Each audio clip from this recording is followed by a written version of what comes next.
particular senior member, maybe within the audit committee. And hence, of course, we're going to look at the audit committee's roles in a second. The second issue within the internal control system we're going to look at is something called how we're going to make sure that there will be a sound internal control system. Of course, the way we're going to do it is where we're going to ensure there will be the sound CC room.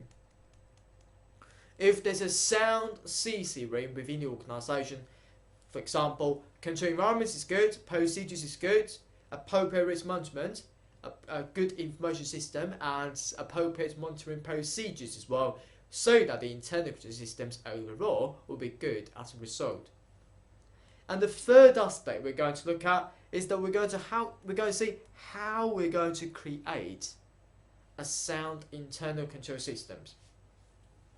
So the way we're going to do it is we're going to continuously review the CC room components. For example, there's a risk that the company is suffering. So for example, the liquidity risk. The company is running out of cash, it's over trading.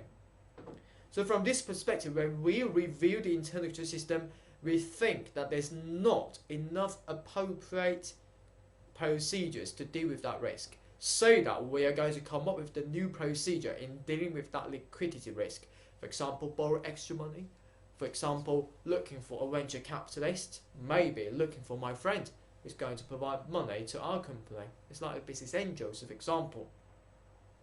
So how are we going to make sure that the internal control system is good? We're going to review that CC room, making sure that each of its components within the internal control system is good. Okay, so that's why that's how we're going to do it. And the fourth aspect we're going to look at is where we're going to look at the objectives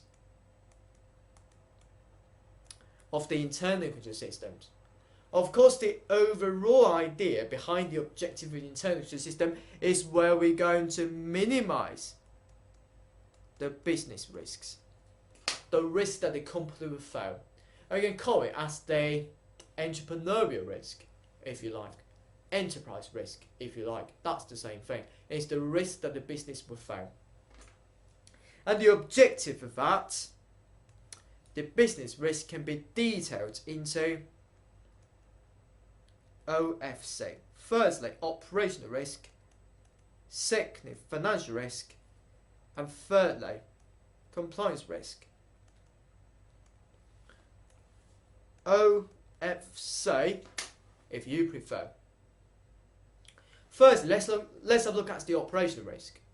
For example, we are going to have the control systems in place in making sure that the staff turnover is low. We're going to keep that staff turnover as low as possible. The reason why we're going to do this is because the staff coming into a company, we spend lots of time and money into training that employee. But if this employee subsequently leaves the company and the new coming employee will replace the current employee, of course we'll have to spend extra money as well as time to train that particular new coming employee as well. So that will be a cost burden for the company. So that's why we're going to have this internal control system in place, because we want to decrease the cost. We want to decrease the business risk for the company.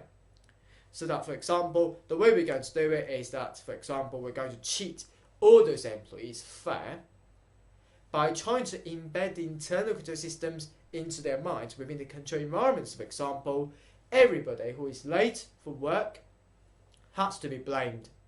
For example, the boss is late to arrive at work on time, not arrive at work on time, of course we're going to blame the boss as well. Okay, so that's the operational issues. The financial issues, we have the